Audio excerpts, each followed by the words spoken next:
Bismillahirrahmanirrahim. Assalamualaikum warahmatullahi wabarakatuh. Waalaikumsalam warahmatullahi wabarakatuh. Ya, alhamdulillahirabbil alamin wassalatu wassalamu ala asrofil anbiya'i wal mursalin. Asyhadu an la ilaha illallah wa asyhadu anna muhammadar rasulullah. Pertama marilah kita yang telah memberikan kita kesempatan dan kesehatan sehingga kita bisa berkumpul di sini. Yang kedua, saya ucapkan terima kasih sekali kepada Bapak Ibu guru mahasiswa semuanya yang bisa menyempatkan waktu untuk berkumpul. Kita nanti di sini akan bersama-sama sharing tentang apa saja yang telah saya terima di pendidikan guru penggerak, terutama nanti kita akan belajar tentang budaya positif. Baiklah, untuk itu marilah kita mulai deh. Oke, berarti kan untuk yang pertama, menurut Ki Hajar Dewantara, tujuan pendidikan itu sangatlah kompleks. Yang pertama yaitu menuntun segala kodrat yang ada pada anak agar mereka mencapai keselamatan, kebahagiaan yang setinggi-tingginya, baik sebagai manusia maupun sebagai anggota masyarakat. Oleh sebab itu, kita sebagai pendidik atau guru, terutama di SD Mahasiswa ini nanti diharapkan bisa menuntun tumbuhnya atau hidupnya kekuatan kodrat yang ada pada anak untuk dapat memperbaiki lakunya, atau bukan saja dasarnya tapi juga semua dari hidup dan tumbuh kembangnya kekuatan dari kodrat anak tersebut. Selanjutnya di sini yang akan kita pelajari bersama-sama yaitu tentang budaya positif di sekolah, yaitu nilai-nilai atau kebiasaan-kebiasaan di sekolah yang berpihak pada peserta didik agar mereka dapat berkembang menjadi pribadi yang kritis, penuh hormat dan bertanggung jawab. Disinilah perannya guru penggerak beserta kurikulum merdeka yang telah dicanangkan oleh pemerintah untuk menjadikan suatu sekolah itu bisa berperilaku atau berbudaya yang positif.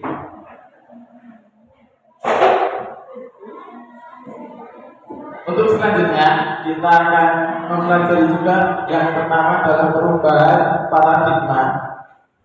Untuk membangun budaya positif, sekolah perlu menyediakan lingkungan yang positif, aman, nyaman, agar murid-murid mampu berpikir, bertindak, dan mencipta dengan merdeka. Merdeka itu berarti tanpa kita paksa, tanpa kita arahkan kamu harus A, kamu harus B, kamu harus C, tapi kita merdekakan mereka sesuai dengan kreativitas mereka masing-masing, mandiri.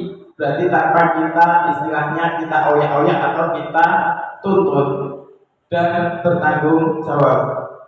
Lazimnya disiplin dikaitkan dengan kontrol. Dalam hal ini kontrol guru dalam menghadapi murid.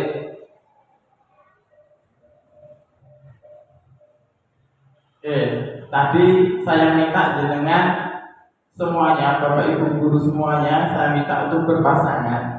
Ini nanti akan kita lakukan. Coba kita baca dari atas nih. Anda dan teman Anda melakukan kegiatan cobalah buka. Nah ini nanti kita praktekkan aja. Jadi masing-masing dari jenengan karena sudah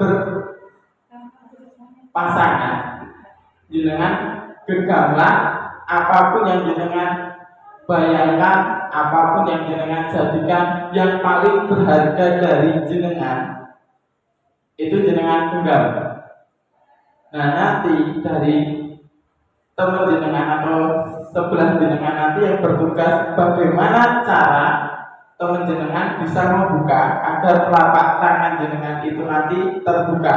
Jadi apapun boleh dilakukan, bisa dirayu, boleh dibentak, boleh istilahnya kita lakukan apapun biar jari teman jenengan itu nanti terbuka. Bisa dipahami?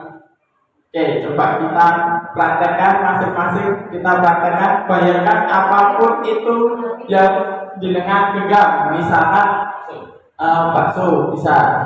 Tapi rahasia ini yang tahu jenengan. Tugasnya teman sebelah jenengan itu berusaha membuka dengan cara apapun. Tapi tugas jenengan juga sama. Bagaimana caranya agar jenengan itu tidak dengan mudah membuka telapak tangan. Oke, siap? Ya. Oke, coba masing-masing saya beri waktu 30 detik atau 1 menit lah, nggak apa-apa. Yo, coba. Yang opo ditangani. Nah, bagaimana caranya biar bisa membuka? Dan yang dibuka harus berusaha untuk mempertahankan agar tidak dengan mudah dibuka. Oke, dan tepuk tangan untuk kita semuanya. Oke, selanjutnya saya minta pendapat dari nanti saya ajak aja. Nanti yang saya tanya yang pertama yang tadi menjadi penggenggam atau yang mempertahankan jarinya tadi biar masih tetap menggenggam. Nanti bisa bercerita apa yang dirasakan. Itu gitu. Berarti kita mau merefleksikan yang namanya apa yang tadi sudah kita lakukan. Coba saya minta Pak Jumadi monggo Pak. Bisa berdiri di sini nggak apa-apa Pak. Coba jenengan ceritakan Pak tadi jenengan sebagai Saya penggenggam. Nah, ceritakan. Pengalamannya. Oke, pengalamannya saya tadi mau menggenggam soalnya saya mau memegang bakso. Terus diminta sama Pak Wahyu. Gak tak kasih tapi tetap direbut. Ya caranya ditik-itik, kira siji-siji. Terus setelah itu lama-lama kayak kasihan, mau jangkau tenanan, tak buka ya alon. Pada ngerti bagus Pak, kasih. Terima kasih Pak Jun. Oke, tadi udah Pak Jun. Sekarang saya minta ke yang sekarang yang ibu-ibu aja. Monggo Bu Nur.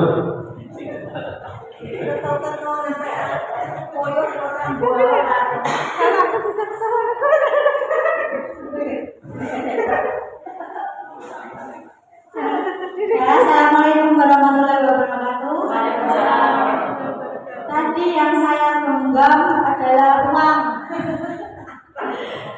Bu Fitri berusaha untuk melepaskan genggaman saya untuk mengambil uang yang saya miliki, tapi tidak berhasil. Diiling-iling, tetap tidak berhasil. Tapi karena saya ingat saya punya utang es, jadi saya buka. Saya serahkan uangnya ke Bu Fitri. Ya, cukup sekian. Terima kasih. Wassalamualaikum warahmatullahi wabarakatuh.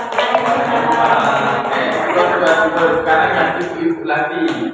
Monggo Bu Titi. Monggo Bu Titi. Bisa masuk. Ceritakan pengalamannya tadi. Assalamualaikum warahmatullahi wabarakatuh. Waalaikumsalam warahmatullahi Tadi itu wabarakatuh. saya kan nemu tisu di bawah laci. Kemudian saya genggam. Lah kok teman saya di samping itu penasaran loh. Pegang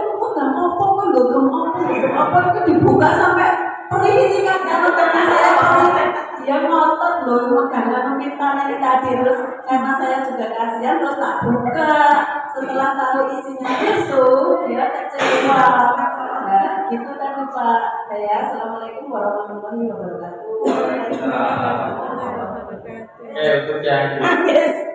terakhir sekarang saya minta yang ibu-ibu juga lagi. Monggo Bu Indah.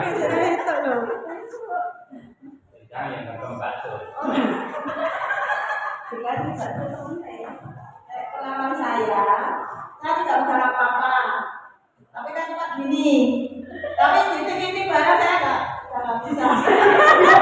Terus saya dikasih bakso sama Pak gini tuh bakso saya nggak buka, nggak telek gitu. Jawaban. Nah, sekarang karena tadi udah yang genggam, sekarang saya minta pengalamannya ketika menjadi seseorang yang berusaha membuka genggaman temannya. Berarti tadi udah dari bapak-bapak dulu, sekarang dari mbak-mbak dulu. Ngomong Mbak Fitri. Yang dibikin bapak, yang dibikin ibu. Padahal kita ini masih Assalamualaikum warahmatullahi wabarakatuh. Waalaikumsalam. Nah, saya kan menceritakan pengalaman saya membuka genggaman tangan dari Bu Indah. Karena Bu Indah tidak membawa apa-apa, jadi sampai untuk dibuka. Karena bayangannya ya tidak apa-apa. Terus bakso pagi mati dari dibuka. Maunya dikasih telur biar bisa dibuka. Sudah Pak. Assalamualaikum warahmatullahi wabarakatuh. Oke, tepuk tangan untuk Mbak Fitri. Selanjutnya kita lanjut ke Mas Emas, biar nanti ya. Monggo Mas Indra.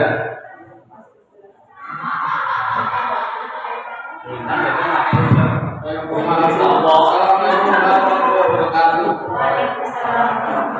Saya akan menceritakan pengalaman saya. Tadi saya buka tangannya Pak Jum itu rasanya berat sekali. Terus saya bilang itu saya buka Pak Jum. Ternyata isinya cuma tangan kosong, nggak ada isinya.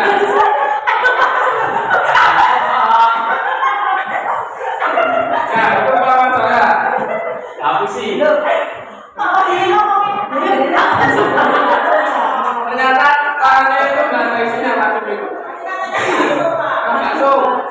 Bakso yang dimakan semua itu.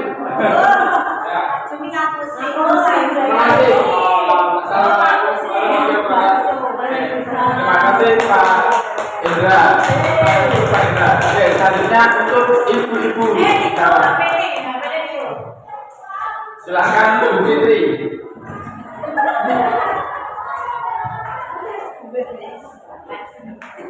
Assalamualaikum warahmatullahi wabarakatuh. Saya di sini mau menceritakan pengalaman saya membuka genggamannya dari Bu Nur. Tadi itu Bu Nur cerita kalau genggam uang. Nah, saya tuh penasaran, pengen tahu uangnya berapa. Ternyata tak buka-buka itu uangnya lero karena genggamannya kuat sekali. Sampai tak kritikin, sampai tak jilat-jilatin itu nggak buka-buka. Dan ternyata saya terus terakhir kelas, ayo dong Mbak Nur dibuka wae di dalam lampu, dan akhirnya dibuka. Itu pengalaman saya Pak Fendi. Ada teman, assalamualaikum warahmatullahi wabarakatuh. Oke, tepuk tangan untuk Bu Fitri. Selanjutnya kita gongnya. Monggo Bu Handa bisa menceritakan ke depan, monggo. Bahasa Inggris. Dengan yang menjadi orang yang berperan membuka tangan tadi. Pengalamannya gimana? Assalamualaikum warahmatullahi wabarakatuh. Udah sudah itu sama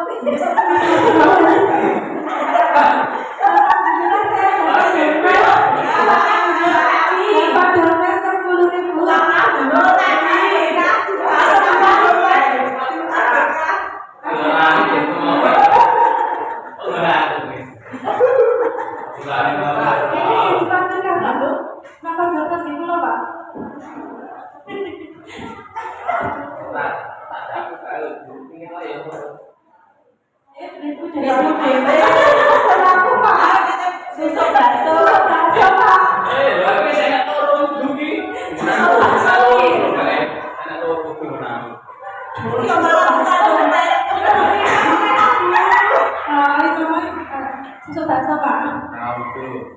Teman-teman,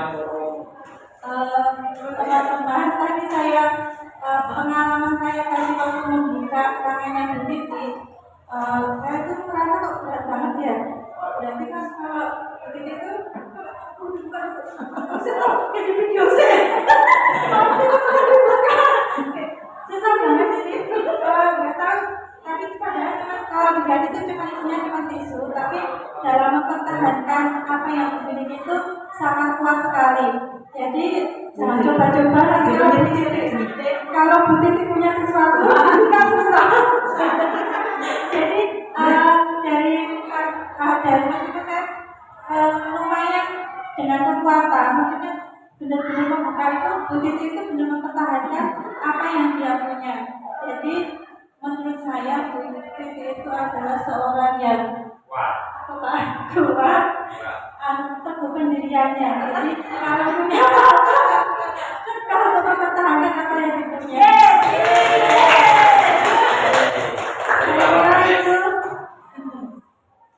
Saya kira itu Pak. Terima kasih. Wassalamualaikum warahmatullahi wabarakatuh. Ya, terima kasih Bu Anda.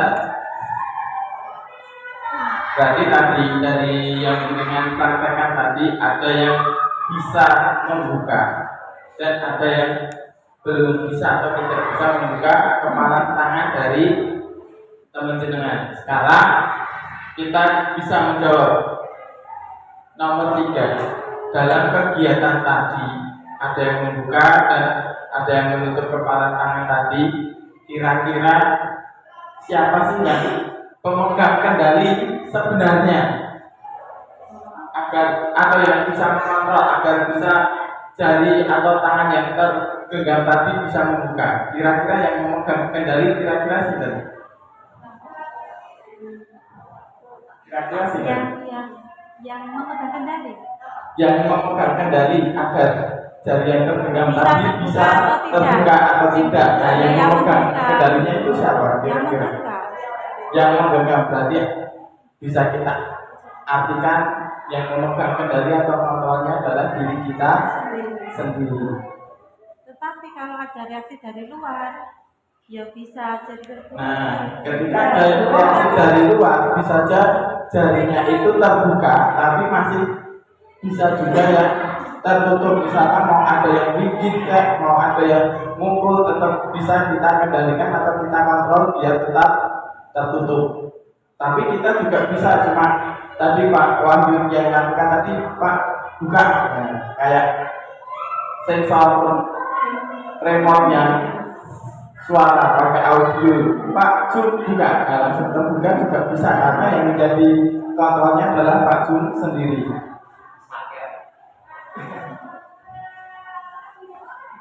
Oke, jadi di sini kita sudah sadar bahwa kita sendiri yang memegang kontrol atas kepala tangan kita. Mau diapakan, tetap kita bisa mengontrol atau mengendalikan akan kita buka atau kita tutup. Itu bergantung pada diri kita sendiri sesuai dengan kebutuhan dasar kita saat itu. Nah, kebutuhan dasar kita apa? Misalkan tadi yang diceritakan Bu Fitri, aku punya utang nih, utang cash. Ya udahlah saya buka karena kebutuhan dasarnya dia pengen nyaur utang, akhirnya dibuka. Begitu pula dengan murid kita atau anak-anak di Maheska ini. Nah, inilah yang sebenarnya secara tidak sadar, tapi kita setiap hari kita lakukan dan kita alami ini yang namanya adalah teori kontrol, meskipun itu hanya ilusi. Yang pertama, ilusinya apa? Guru dapat mengontrol murid. Misalkan kita ketika pelajaran ada murid yang rame, kita kasih suatu istilahnya teguran, mereka seolah-olah mereka diam dan manut ke kita, tapi aslinya itu cuma ilusi. Yang kedua, ilusi bahwa kritik dan membuat orang merasa bersalah dapat menguatkan karakter, itu cuma ilusi. Jadi apapun itu istilahnya, ketika kita belum punya kesadaran untuk kendali yang sesuai dengan apa yang kita harapkan, mau ada kritikan, mau ada apapun itu, ya udah tetap pokoknya yang menekuni gitu. Jadi intinya setiap kendalinya pagi pengen ditulis itu ilusi. Nah, ilusi bagian istilahnya kan kita yang menjadi kendali, yang memegang kendali. Ilusi itu ilusi bagi kita yang istilahnya yang seperti yang Pak Rio tulis kemarin, Maheska, adalah artinya kita harus bisa berubah menjadi atau lompat dari rasa yang selalu nyaman. Nah, ketika kita udah nyaman terus, ya udah, ketika ada kritik apapun atau apapun itu, baik kita ataupun murid sama, cuma dianggap sebagai ilusi. Ilusi berarti Pak Sliwer menghilang, kayak ngerti demit menilai Sliwer hilang. Selanjutnya yang ketiga, ilusi bahwa semua penguatan positif, efektif dan bermanfaat itu cuma ilusi. Kita harus sadar juga, anak-anak juga mempunyai kendali atau kontrol atas diri mereka sendiri. Jadi mau kita beri penguatan positif apapun, itu juga sebagai ilusi bagi mereka yang belum tergerak kontrolnya atau kendali dalam dirinya. Yang keempat, ilusi bahwa orang sadar memiliki hak untuk memaksa.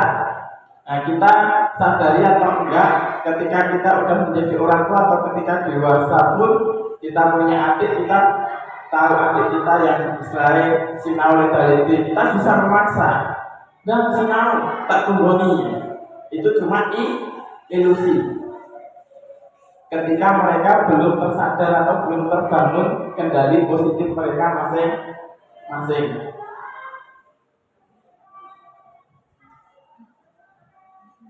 Nah, yang disinilah yang akan kita rubah. Yang pertama, ada perubahan paradigma, stimulus, respon, dan teori kontrol. Tadi kita sudah paham betul tentang siapa yang sebenarnya memiliki kontrol. Ini ada dua. Ada dua yang istilahnya sesuatu yang harus kita ubah dan yang sering kita lakukan. Yang di sini adalah semua yang bisa kita ubah. Yang di sini yang sering kita lakukan atau yang sering disebut dengan stimulus, respon, dengan teori kontrol. Yang pertama, kita mencoba mengubah orang agar berpandangan sama dengan kita. Itu sering kita lakukan. Tapi kita kembali lagi ke pemegang kontrol dari masing-masing individu, yaitu diri mereka masing-masing. Jika kita mencoba mengubah pandangan orang, tapi mereka yang kita ajak untuk berubah itu belum, istilahnya kalau dalam agama kita belum diberikan hidayah, ya tetap masih sama seperti itu. Tapi kita bisa melakukan sesuatu yang berbeda, yaitu apa? Kita berusaha memahami pandangan orang lain tentang dunia. Jadi kita harus menempatkan diri kita seperti apa yang mereka pandang tentang dunia mereka. Jadi istilahnya tidak ada kata memaksa. Jadi berarti kalau di guru penggerak sendiri, ini yang sering kita ketika kita mengubah seseorang agar sama dengan kita itu dengan cara memaksa, kita bentak. Nah, itu yang tidak kita terangkan. Jadi berarti kita sesuaikan apa yang mereka butuhkan.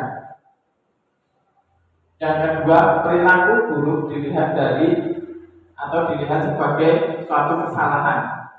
Misalkan ngeplak kancah ini salah, tapi harus kita ubah.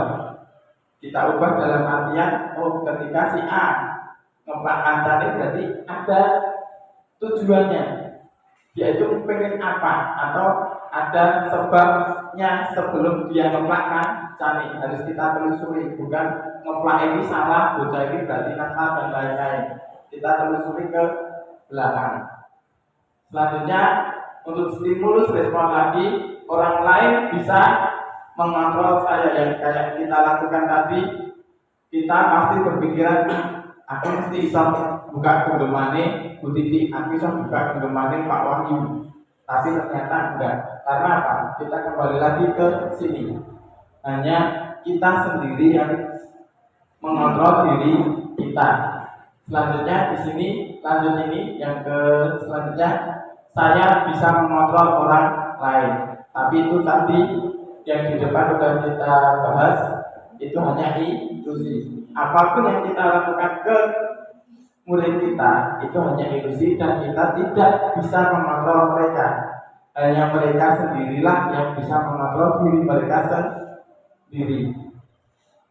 Lalu ini ketika di sini jenengan pasti bertanya-tanya, berarti murid kena dijarke sesuai dengan kehendak mereka atau kontrol mereka jadi liar. Dan disinilah yang akan kita ubah.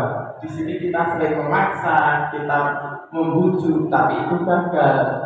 Terus kita paksakan.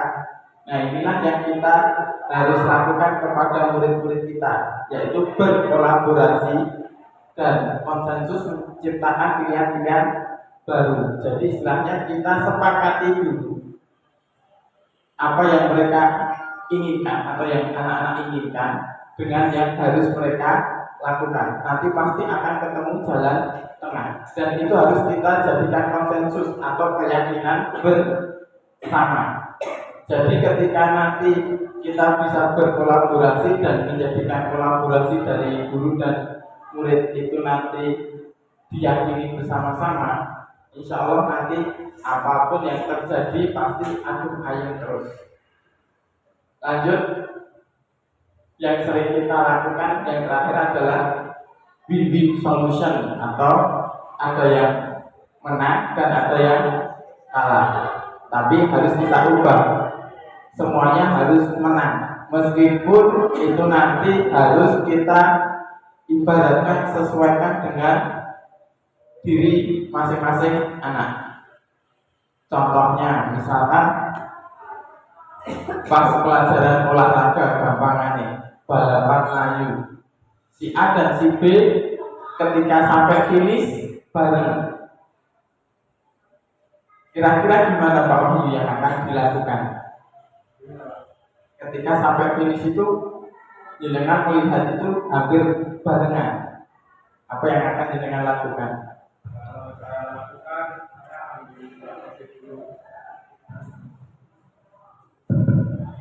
Ya, terima kasih Pak Hemi. Kalau ada murid saya yang saya ajak olahraga, terus saya suruh mereka lari, kan ada dua anak. Nah, dua anak itu mereka yang pertama lari secara bersamaan, terus sampai garis finish mereka juga sama. Terus yang kedua saya ambil yang langkah yaitu untuk mencoba lagi untuk berlari. Nah, siapa yang duluan garis finish itulah saya yang akan menang. Oke, jadi istilahnya kita ketika apapun yang kita lakukan harus kita menganggap anak itu semua yang mereka lakukan, entah itu pertandingan atau apa. Jangan sampai kita berpikiran si A menang, si B kalah. Jadikan mereka itu semuanya pemenang, meskipun yang benar-benar menang itu yang sampai di tujuan. Tapi yang nggak sampai di tujuan juga menang Pak. Iya, menang dalam artian dia bisa menuntaskan apa yang sudah kita istilahnya kita minta dilakukan oleh anak. Begitu pula ketika di kelas. Jadi istilahnya pas pelajaran perkalian, ada yang bisa perkalian langsung cepat, ada yang baru penjumlahan berulang. Ya udah itu kita anggap semuanya menang. Tapi dalam artian atau dalam kodrat yang berbeda.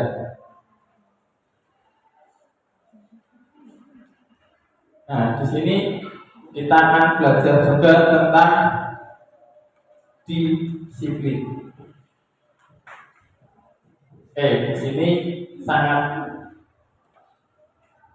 ketika saya mendapatkan materi ini sangat bagus banget di awal. Ini materinya diberikan selama kurang lebih 2 minggu. Yang pertama, makna dari disiplin. Yang pertama adalah dari bahasa Latin disiplina, yang artinya belajar. Kita mungkin karena di sekolah Islam kita bertanya-tanya, kok nggak bahasa Arab ya? Karena memang yang saya ketahui dari apapun itu ilmunya pasti kebanyakan Latin. Meskipun orang Latin pun istilahnya juga banyak ilmu dari yang ada di Arab. Lanjut, makna asal kata ini berkonotasi atau mempunyai arti dengan disiplin diri dari murid-murid Sokrates dan Plato. Sokrates dan Plato itu juga tokoh yang menjadikan suatu makna disiplin. Selanjutnya, disiplin diri membuat orang menggali potensinya menuju sebuah tujuan apa yang dia hargai. Jadi ketika kita nggak punya tujuan yang dia hargai, secara otomatis kita pasti gairah kita untuk berdisiplin pasti kurang. Kalau kita mempunyai tujuan yang kita hargai, itu pasti ketika kita istilahnya harus melakukan disiplin, kita langsung seperti Power Rangers, langsung mengeluarkan kekuatan supernya. Namun dalam budaya kita, disiplin telah berubah menjadi sesuatu yang dilakukan seseorang pada orang lain untuk mendapatkan kepatuhan. Itu artinya yang di Indonesia kecenderungan umum adalah menghubungkan kata disiplin dengan ketidaknyamanan. Lalu pembuatan ketika kita melakukan suatu kedisiplinan kita merasa gak nyaman. Bener gak Pak Bu? Ketika kita disiplin nyaman gak? Kira-kira aja. Nah, ngomong nyaman berarti ngapusi. Karena kita mendisiplinkan diri kita itu dari rasa yang tidak nyaman. Hati kita mesti, karena kan yang mempunyai kontrol diri kita adalah diri kita. Disiplin itu asal mulanya ya kita merasa nggak nyaman. Mau foto kok datang ini, mau foto kok kudu gini ya. Kayak anak kita atau murid-murid kita, yuk masuk, mau foto pak datang masuk. Mereka merasa nggak nyaman. Bukan dengan apa yang kita hargai atau pencapaian suatu tujuan. Di sini tujuan dari murid, tujuan yang mulia. Jadi istilahnya ketika kita menanamkan suatu kedisiplinan, pasti timbullah yang ini yang pertama, ketidaknyamanan. Kita belum sampai menyentuh apa yang mereka hargai atau yang harus mereka capai untuk tujuan yang mulia. Kita bayangkan aja ketika Rasul mengajarkan sholatlah tepat waktu. Maksudnya Pak Rio nih, sholat kan tepat waktu, bukan di awal waktu. Kenapa tepat waktu? Karena ada tujuan mulianya. Coba kalau Rasul gurunya itu mengajarkan sholatlah awal waktu, pasti kita merasa nggak nyaman karena awal waktu.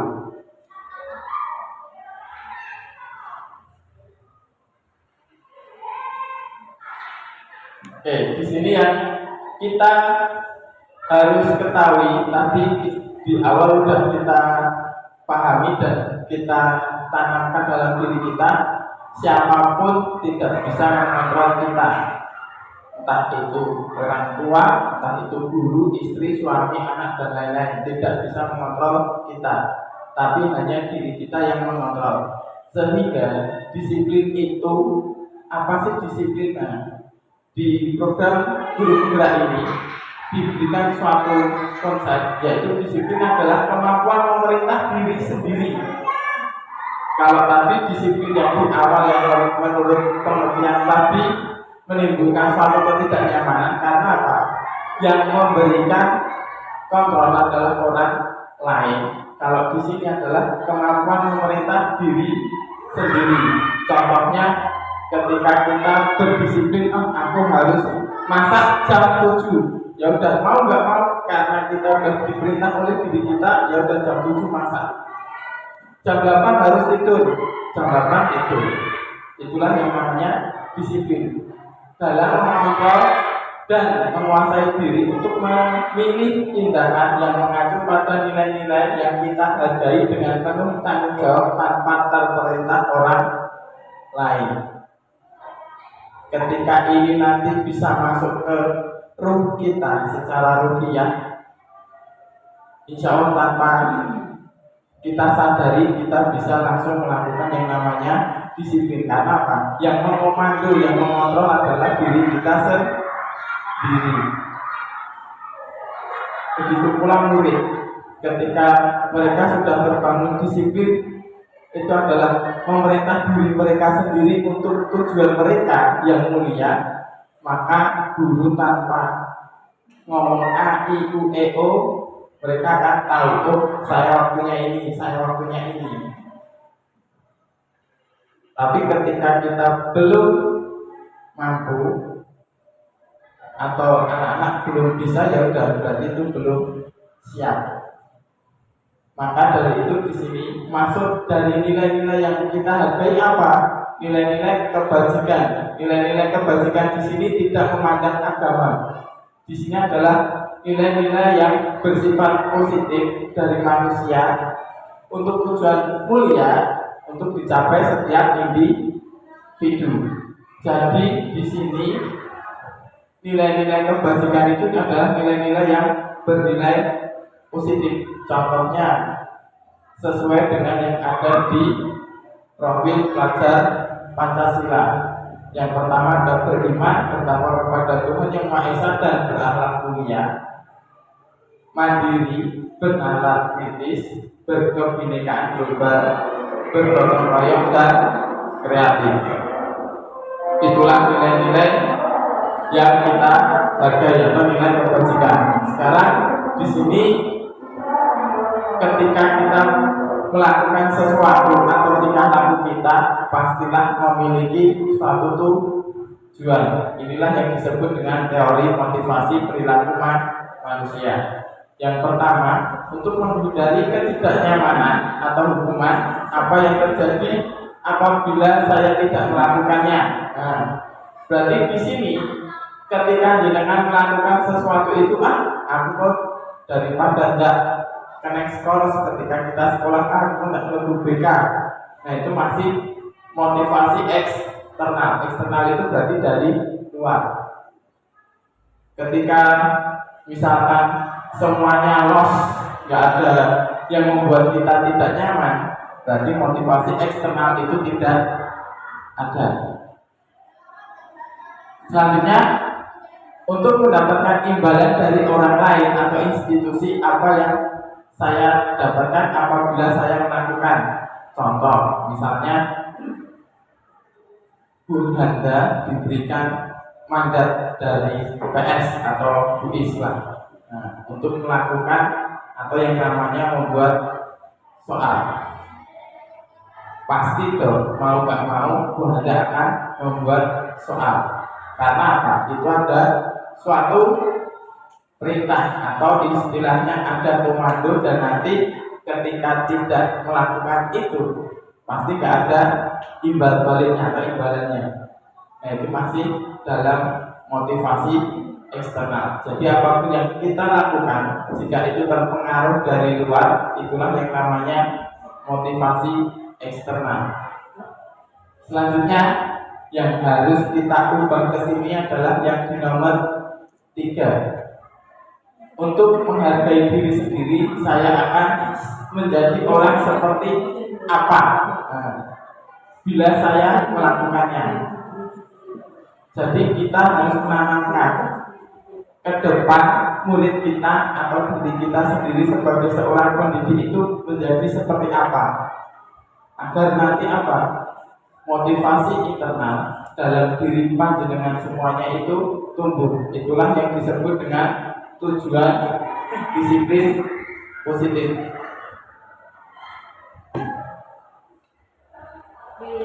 Disinilah yang sangat menyenangkan. Kita bisa tahu kebutuhan dasar manusia. Nah, dalam realitanya kebutuhannya kita itu berbeda-beda. Kita berusaha memahami pandangan orang lain tentang dunia. Setiap orang juga memiliki gambaran yang berbeda tentang dunia yang kita pikirkan. Tapi di sini kebutuhan dasar manusia itu yang pertama adalah survival. Kira-kira apa dulu aja? Survival itu apa?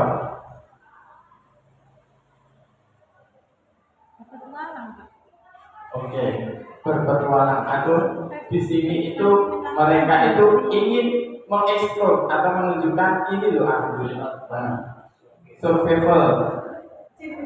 Jadi kita menunjukkan diri kita, siapakah saya. Nah, begitu pula ketika kita menghadapi murid kita, misalkan ada yang cantiknya luar biasa, biasanya langsung wah aku cantik kan, atau mereka dengan secara tidak sadar bisa menunjukkan diri mereka. Kemudian di sini kebutuhan dasarnya adalah cinta kasih atau diterima orang lain. Meskipun istilahnya yang masih sendiri pun tetap mereka pengennya diberi cinta dan disayangi atau cinta dan kasih. Kemudian kebutuhan untuk penguasaan berarti mereka pasti karena itu kebutuhan dasar manusia, mereka ingin menguasai sesuatu. Selanjutnya ada kesenangan dan kebebasan.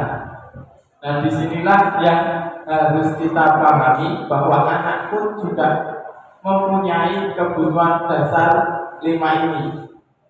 Itu kebutuhan dasar manusia. Berarti itu kebutuhan dasar guru dan anak-anak. Nah, di sini ada permasalahan ini. Ibu Ani, guru kelas 5. Kalau di sini berarti ini permasalahan.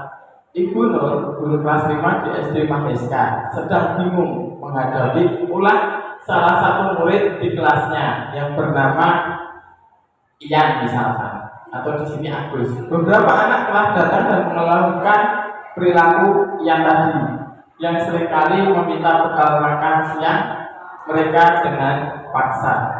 Jika Anda menghadapi situasi seperti Ibu Nur tadi atau di sini di soal adalah Ibu Ani, apa yang Anda lakukan? Menurut Anda, kira-kira apa alasan Ian atau di soal ini adalah Agus melakukan hal itu? Saya beri waktu 30 detik atau 1 menit lah untuk memikirkan apa yang harus kita lakukan. Pahami soalnya, kita pecahkan karena ini sadar nggak sadar pasti nanti dengan hal-hal yang mirip seperti ini akan kita hadapi.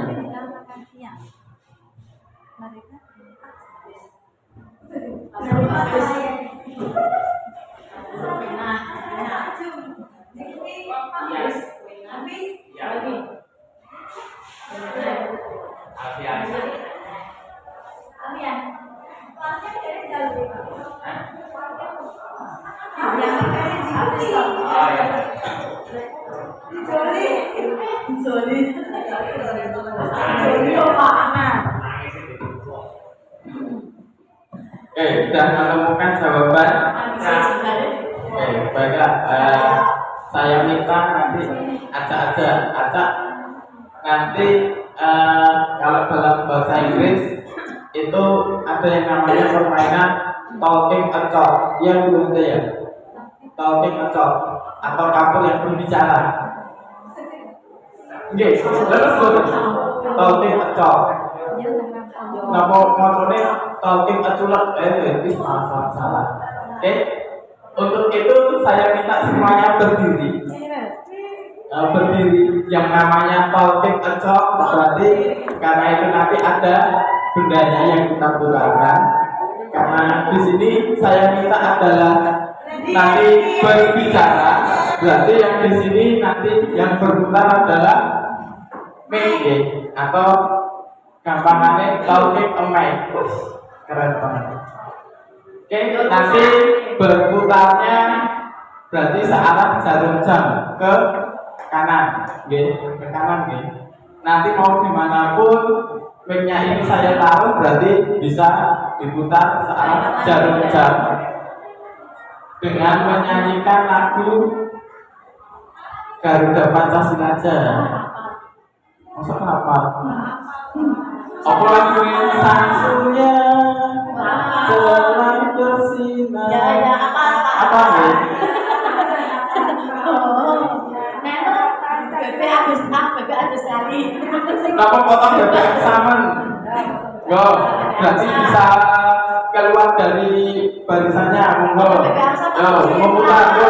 Monggo, Pak Wahyu, Pak Jun, ya saya tidak di tengah. Monggo.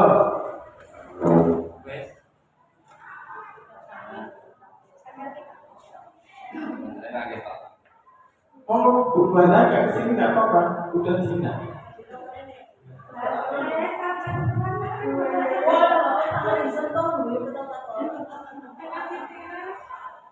Oke, udah siap. Lagunya potong bebek saja. Mau tarik ke kanan, giling-giling. Siap?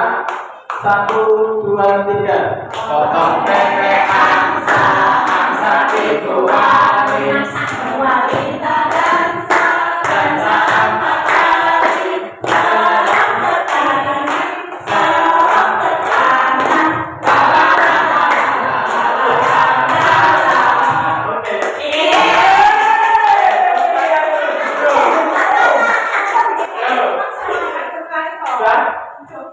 Silakan duduk yang lain. yang lain bisa duduk, monggo duduk.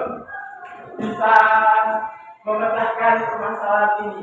Kira-kira apa yang harus Ibu Ani lakukan dan kira-kira alasan apa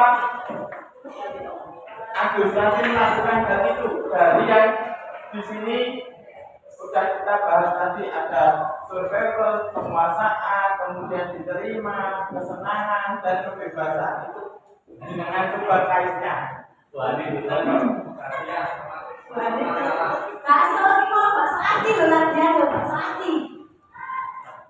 Baik, assalamualaikum warahmatullahi wabarakatuh. Waalaikumsalam.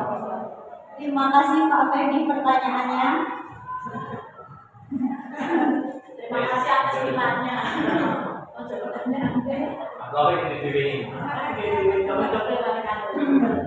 Pertanyaannya sudah. Kalau menurut saya akan memanggil Agus untuk berbicara tentang mengapa ia sampai melakukan kegiatan itu. Saya hanya akan memanggil Agus, kita bicara berdua. Mungkin dia bisa dengan leluasa menjawab karena kita hanya berdua tanpa ada teman-teman. Setelah itu, ketika saya mendapatkan jawaban dari Agus, saya akan bertanya juga kepada teman yang sudah diminta bekal makan siangnya. Kira-kira dia mau nggak membantunya ke Agus? Kalau misalkan Agus meminta dengan baik, setelah itu saya akan kasih pengertian kepada Agus. Seandainya dia meminta dengan baik, temannya akan mau memberikan. Jadi dia tidak perlu merebutnya dari temannya. Alasannya Agus melakukan itu kira-kira Alasannya Agus melakukan itu mungkin karena dia ingin mencari perhatian dari temannya. Mungkin itu saja yang bisa saya jawab.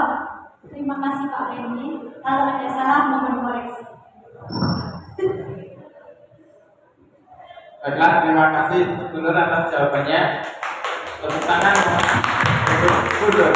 Jawabannya sangat super sekali. Jadi ketika ada permasalahan seperti ini,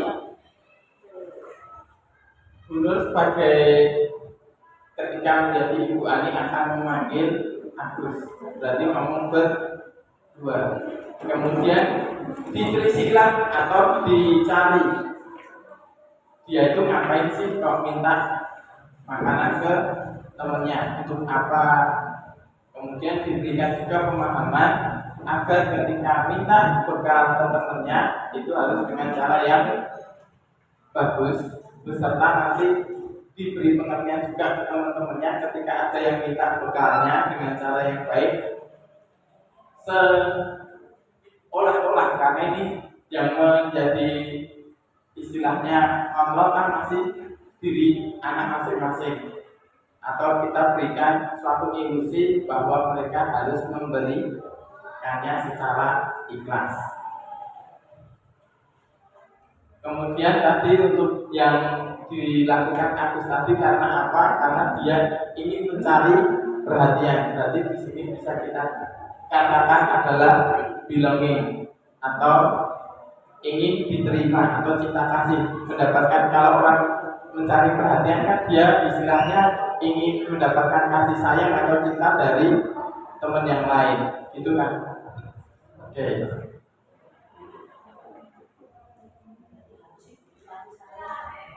Nah, di sini yang sebenarnya kita lakukan, apapun itu permasalahannya, kita bisa ATM-kan dengan yang di sini. Kita bisa melakukan ini. Yang pertama, ketika kita menerapkan disiplin positif, yang dilakukan Gubernur tadi sudah super sekali, mencari alasan Agus melakukan itu apa. Kemudian tindakan itu agar mengetahui apa kebutuhan yang sedang berusaha dipenuhi oleh Agus. Yang pertama, apakah Agus itu misalkan ketika ditanyai dia jawab bu, aku dikai bekal ibu, bisa juga karena dia ingin tetap bertahan hidup, atau tadi yang bisa disebut oleh survival tadi. Yang kedua, misalkan Agus juga bisa nih menjawab seperti ini, dia ingin mendapatkan perhatian, atau bisa yang disebut dengan kebutuhan cinta dan kasih sayang. Bisa juga Agus tadi dia merasa orang yang hebat, atau dia mempunyai kebutuhan dasarnya itu adalah penguasaan. Dia ingin menguasai teman-temannya. Jadi ketika dia sering minta makanan, nah teman-temannya takut seperti itu. Kemudian selanjutnya bisa juga Agus itu tadi ngomong, aku bosan aku bekal yang dibawakan oleh ibu. Bisa juga. Berarti yang dinamakan adalah kebebasan. Dia nggak mau dikekang, dia pengennya istilahnya bebas. Kemudian yang kelima, dia juga bisa aja yang namanya kesenangan itu iseng. Nah, dan dia menikmati ekspresi wajah temannya yang sedang kesal, sebel, marah ketika diambil makanannya. Nah, itu kesenangan. Apakah itu ada? Pasti ada.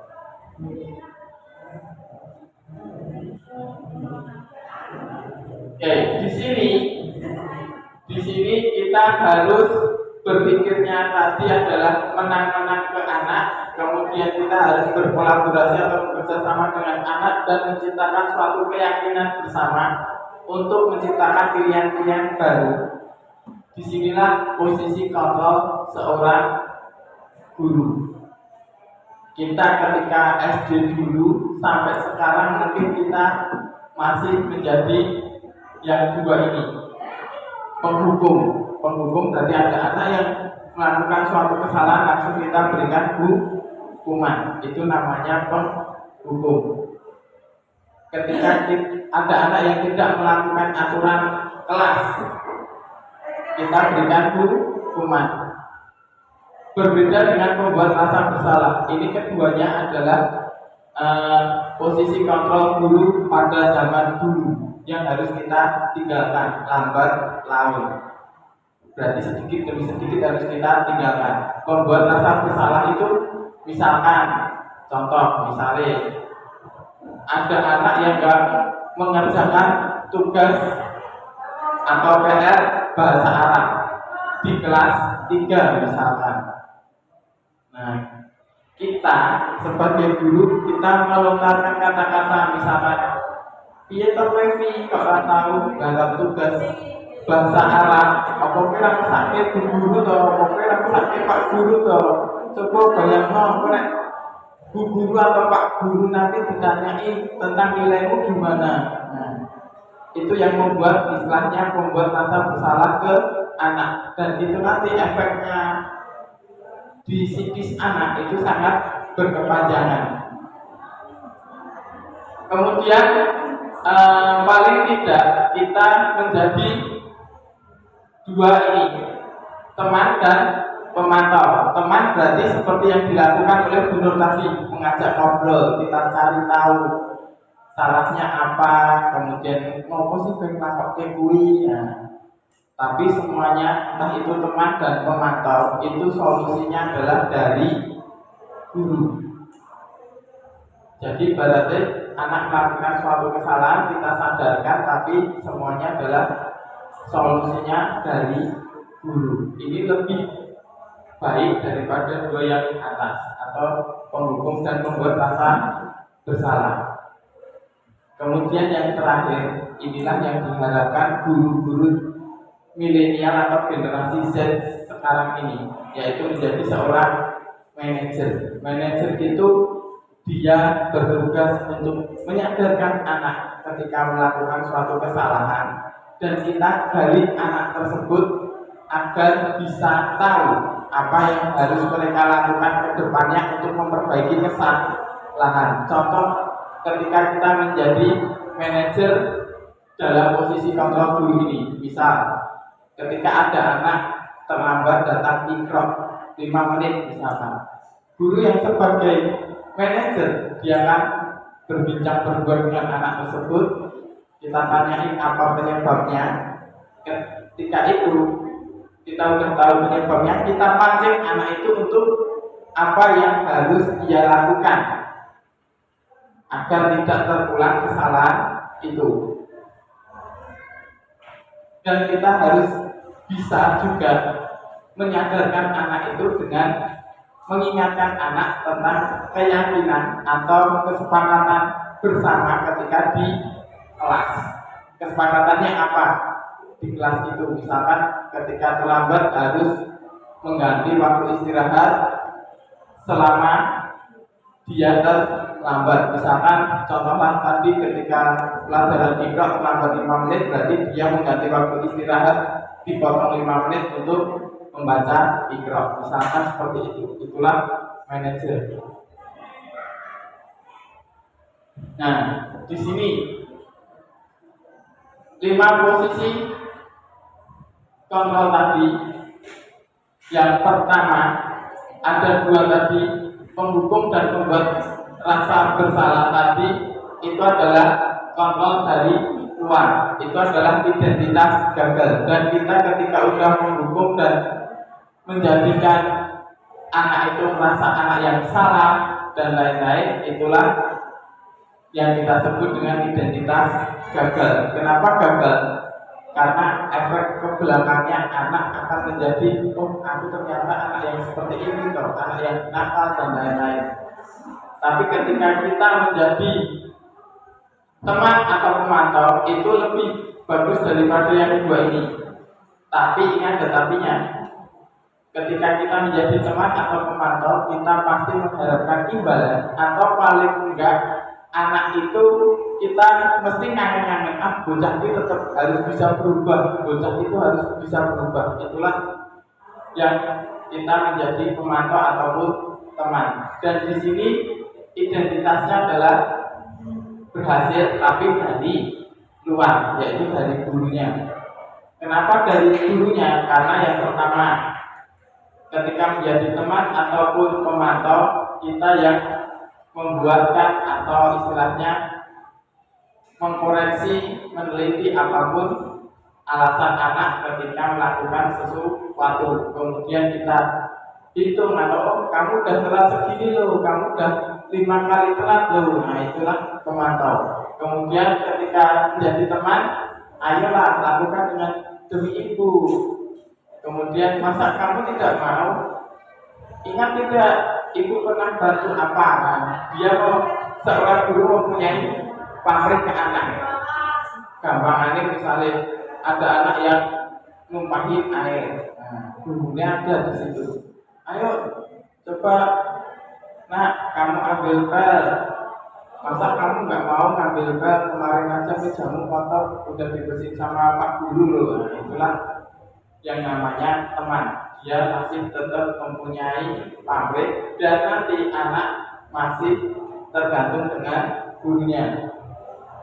Kemudian untuk selanjutnya, murid tadi ketika guru menjadi seorang teman, dia meletakkan guru sebagai orang yang sangat penting di dunia.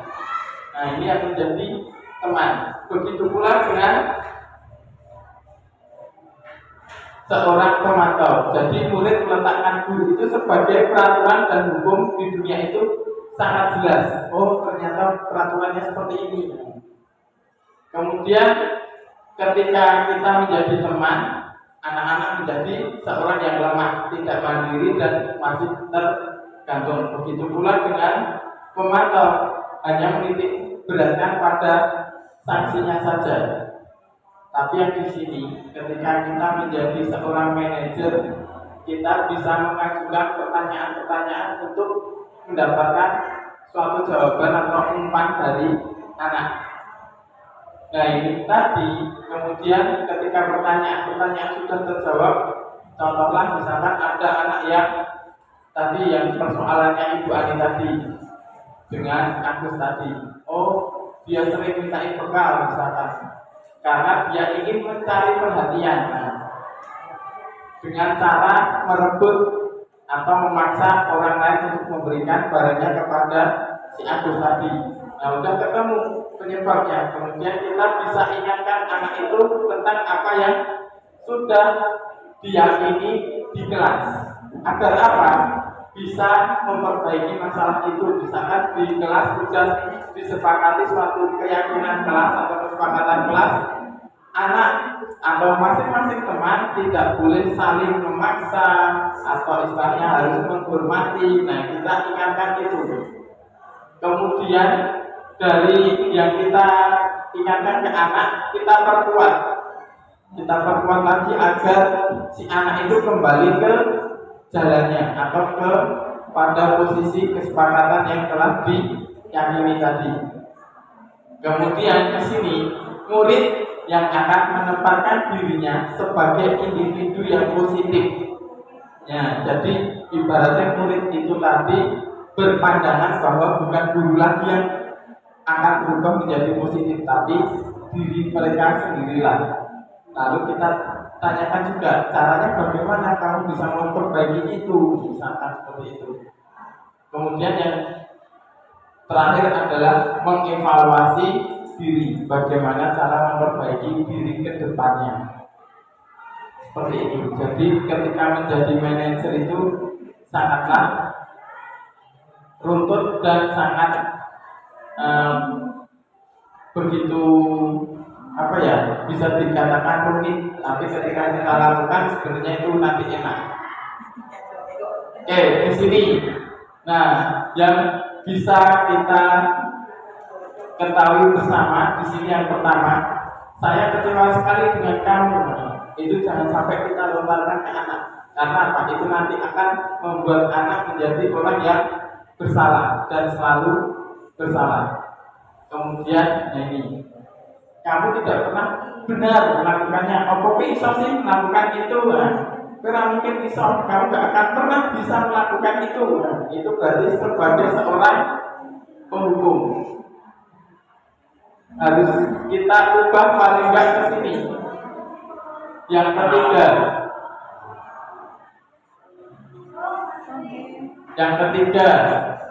yaitu ayolah lakukan demi ibu atau bapak. Nah itu paling enggak seperti itu pasti menjadi seorang teman.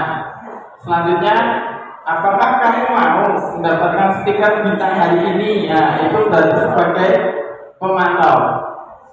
Sekarang yang lebih baik kita lakukan adalah yang ini. Bagaimana kamu bisa menyelesaikan masalah ini? Nah nanti anak akan berpikir kritis, kreatif untuk istilahnya berpikir apa yang harus mereka lakukan.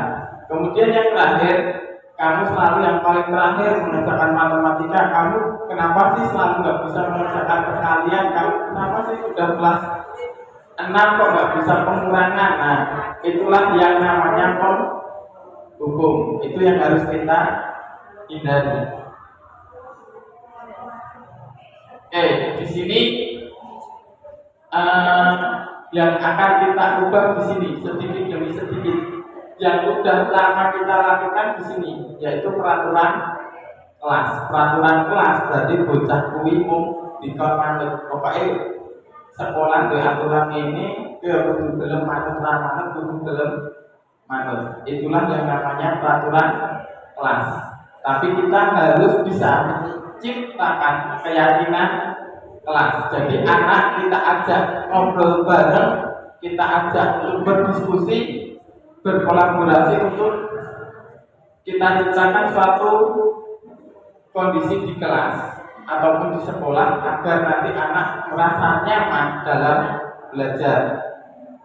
Kemudian ketika nanti keyakinan kelas bisa kita wujudkan dari kelas 1 sampai kelas 6 dan semuanya serentak membuat keyakinan kelas, insya Allah nanti di Madeska akan tercipta lingkungan yang positif. Apakah ini berlaku cuma untuk murid?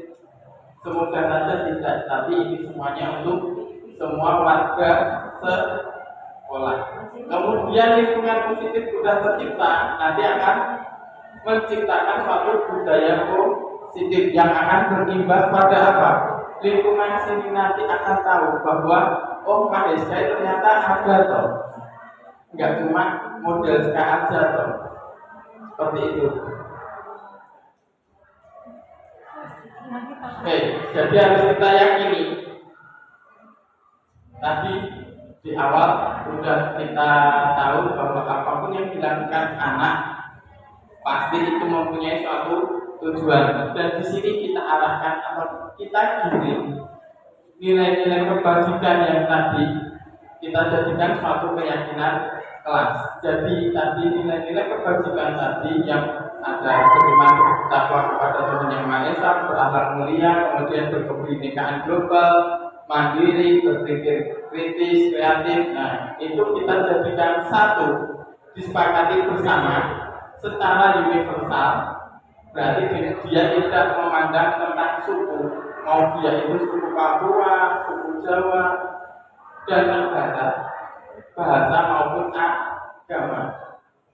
Menurut Gosen dalam bukunya di tahun 1998, suatu keyakinan akan lebih memotivasi seseorang dari dalam atau internal atau intrinsiknya, sehingga seseorang akan lebih bersemangat dalam menjalankan keyakinannya daripada hanya sekedar mengikuti serangkaian peraturan. Meskipun peraturan saja sering dilanggar.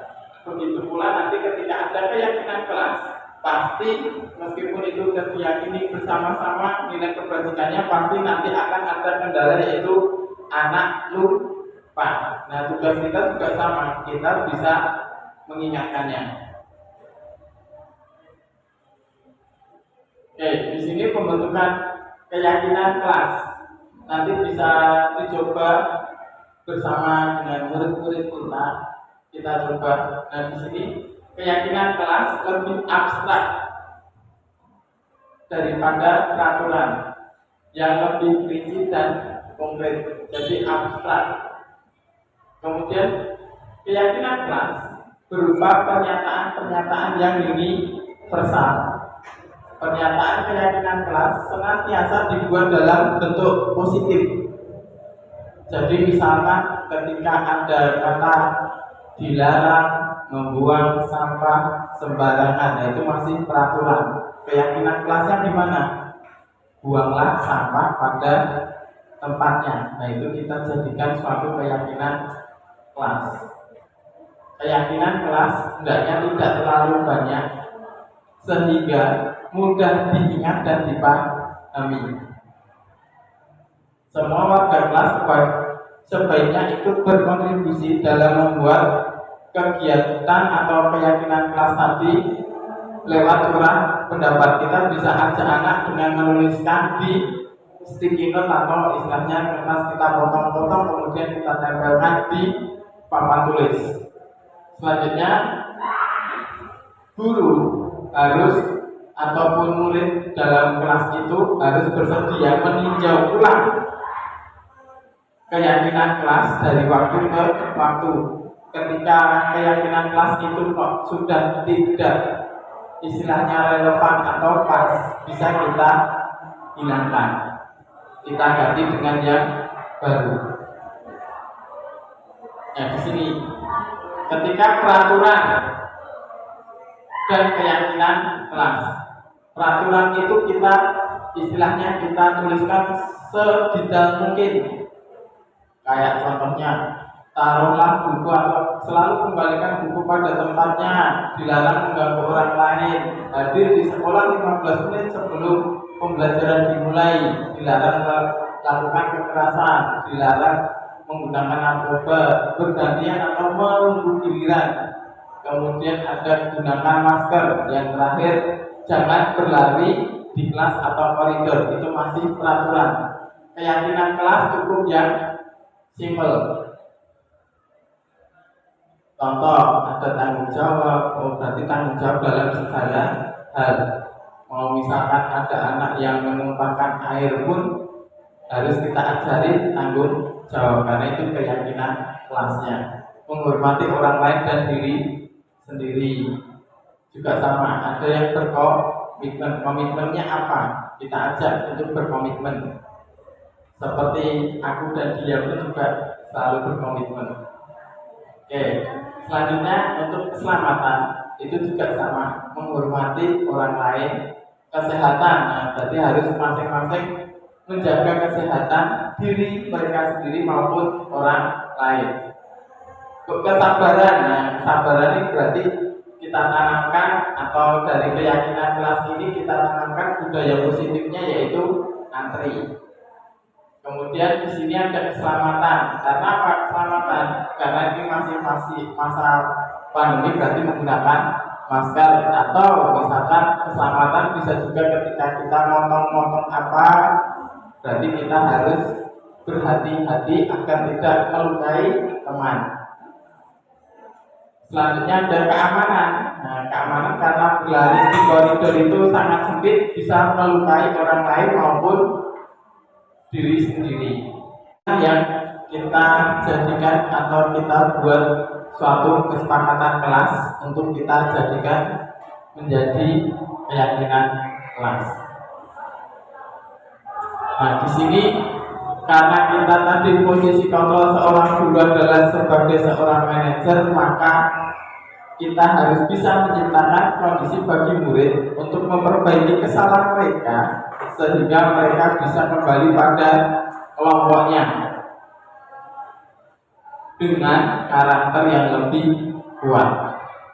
Untuk itu kita sebagai guru kita bisa melakukan suatu restitusi. Yang pertama, yang namanya kita bisa sebut sebagai menjadi membantu murid menjadi memiliki suatu tujuan yang positif, kemudian kita pulihkan dirinya setelah berbuat salah. Jadi ketika ada anak yang berbuat salah, kita sadarkan mereka bahwa setiap orang itu pasti melakukan suatu kesalahan. Kemudian kita gali mereka untuk jujur pada diri sendiri dan mengevaluasi dampak kesalahan yang mereka lakukan. Kemudian yang terakhir adalah memberikan penawaran, bukan paksaan. Nah, inilah yang disebut dengan segitiga restitusi. Itu sih. Yang pertama tadi adalah menstabilkan identitas.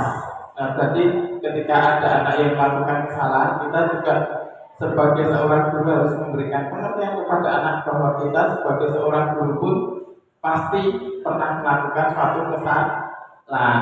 Dan bukan anak saja satu-satunya yang melakukan kesalahan. Ada anak lain, bahkan bapak ibu guru pun juga pernah melakukan kesalahan.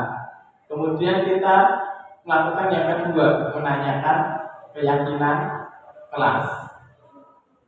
Yang pertama, nilai apa sih yang sudah disepakati atau diyakini di kelas. Kemudian yang kedua, kamu ingin menjadi orang yang seperti apa? Kita tanyakan dalam segitiga restitusi. Kemudian yang terakhir, validasi tindakan yang salah. Berarti kita harus bisa memvalidasi. Misalkan kita tanyai alasannya apa, kemudian mengapa kamu melakukan itu. Terus kita bisa tahu ada cara yang lebih efektif loh, atau lebih enak ketika kita bisa membutuhkan sesuatu untuk kita dapatkan, seperti itu. Jadi inilah yang kita lakukan. Yang pertama, bisa kita stabilkan identitasnya, kemudian kita bisa melakukan yang namanya validasi tindakan kesalahan ataupun menanyakan keyakinan. Itulah yang namanya segitiga restitusi. Nah, di sini yang pertama tadi adalah menstabilkan identitas. Kita pahamkan ke anak bahwa berbuat salah itu tidak apa-apa. Tidak ada manusia yang sempurna. Nah, gurunya pun juga pernah melakukan suatu kesalahan, tapi kita bisa menyelesaikan ini dengan apa? Bapak atau ibu guru pun tidak tertarik dengan kesalahanmu atau siapa yang salah, tapi kita berusaha mencari solusinya. Yang kedua, kita memvalidasi tindakan yang salah. Contohnya adalah kamu pasti punya alasan mengapa melakukan hal itu. Nah, kita validasi. Kamu patut bangga dengan dirimu karena kamu telah melindungi sesuatu yang penting buatmu. Kemudian yang ketiga adalah menanyakan keyakinan. Apa nilai-nilai umum yang kita telah sepakati atau apa yang telah kita sepakati di kelas dulu untuk kita jadikan keyakinan kelas. Itulah yang namanya menanyakan keyakinan. Oke, ini ada sedikit contoh. Waktu bebaskan mimpimu di angkasa.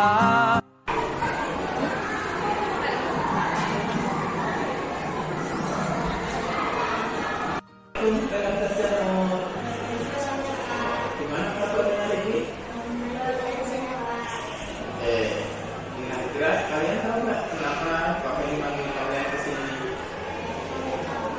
Jadi tadi Pak Heri lihat kalian berdua belum apa sebenarnya.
kelas yang sudah kita sepakati dulu.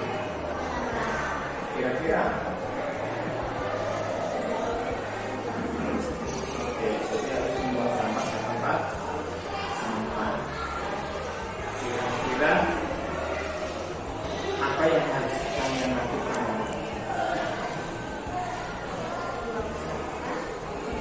Oke, jadi nanti sampah yang kamu buang tadi kamu ambil terus dibuang ke tempat sampah biasa. Apa sih yang harus kalian lakukan agar bisa lebih baik lagi? Kira apa? Oke, terus kanvas. Oke, jadi nanti kalian harus bisa membuang sampah ke tempat sampah, kemudian membersihkan kelas, terus sampahnya harus dibuang kemana? Oke, kira-kira itu akan kamu lakukan kapan? Oke, hari ini ya. Jadi nanti pada hari ini kalian berdua harus bisa menjadi anak yang lebih baik lagi. Kalian siap? Siap. Oke, harus berusaha dan harus bisa. Oke, jadi sekarang kalian boleh kembali ke kelas. Terima kasih ya, kalian sudah mau datang ke sini, kemudian harus sudah bisa siap untuk berubah menjadi anak yang lebih baik lagi. Jadi silakan kembali ke kelas. Waalaikumsalam.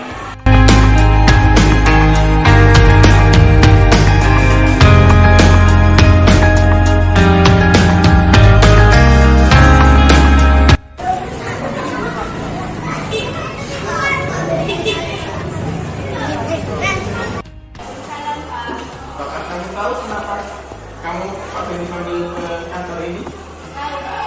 Jadi tadi Pak Benny lihat kamu berangkat ke sekolah jam 7:30. Apakah kamu tahu sekolah kita masuk jam berapa? Jadi kamu kira-kira datangnya tepat apa atau terlambat? Nah, kalau terlambat itu berarti perbuatan yang baik atau tidak baik? Baik ya. Jadi semua orang pasti melakukan perbuatan yang tidak baik atau salah. Dan itu juga sama, pasti pernah melakukan hal yang sama atau datang terlambat. Apakah kamu tahu kira-kira apa keyakinan kelas yang sudah kita sepakati dulu kemarin itu? Tahu ya? Apa kira-kira? Disiplin. Oke, jadi sebelumnya coba Bapak ini mau tanya nih, kira-kira kenapa tadi kamu datang terlambat?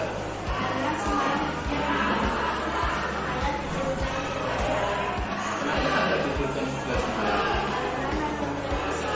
Oke, jadi kamu tadi datang terlambat karena semalam nonton televisi sampai jam 11 malam ya? Oke, jadi tadi kamu sudah tahu kalau di kelas kita sudah disepakati kalau kita harus disiplin.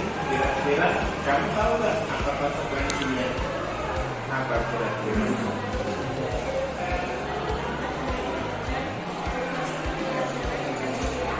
Oke, jadi nanti kamu tahu ya, nanti ketika kamu istirahat, kamu harus mengejar ketertinggalan kamu tadi ketika terlambat di jam istirahat. Nanti kamu gunakan waktu 15 menit untuk mengejar ketertinggalan pelajaran ya. Sekarang Pak ini mau tanya, kira-kira apa sih usahamu untuk agar lebih baik lagi?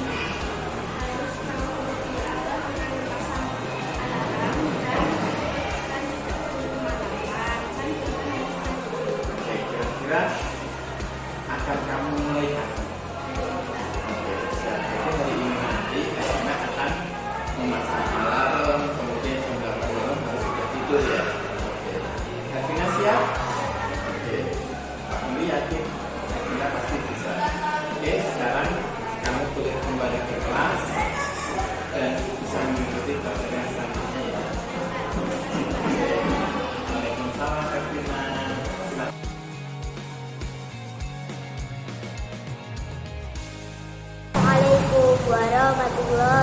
wabarakatuh. Perkenalkan, nama saya Janur Pamukti. Saya di sini akan memberikan testimoni pada Pak Fendi dalam memberikan dan dukungan kepada saya. Saya merasa sangat bahagia dan berusaha untuk berubah menjadi lebih baik lagi, untuk tidak membuang sampah sembarangan lagi. Sekolahku harus bebas dari sampah. Wassalamualaikum warahmatullahi wabarakatuh. Assalamualaikum warahmatullahi wabarakatuh. Perkenalkan, nama saya Ardila. Saya di sini akan memberikan testimoni Pak Fendi dalam memberikan nasihat dan memotivasi saya. Saya merasa sangat senang dan berusaha untuk berubah menjadi lebih baik lagi, untuk tidak terlambat lagi. Wassalamualaikum warahmatullahi wabarakatuh. Karena sudah jam 11 lebih 20 menit, kita akhiri. Apabila ada salah kata dan saya mengganggu waktu panjenengan semuanya, saya mohon maaf yang sebesar-besarnya. Semoga kita bisa berubah menjadi yang lebih baik. Mumpung ini hari Jumat, semoga kita diberikan keberkahan untuk menjadikan kita menjadi seorang pribadi yang lebih baik lagi ke depannya. Amin Allahumma amin. Semata-mata bukan karena kita ingin mendapatkan wah, tapi demi perkembangan Mahiska sendiri. Jangan sampai Mahiska tertinggal oleh model sekarang. Seperti itu. Oke, cukup sekian yang saya sampaikan. Billahi taufiq wal hidayah, wa ridha wa inayah. Wassalamualaikum warahmatullahi wabarakatuh.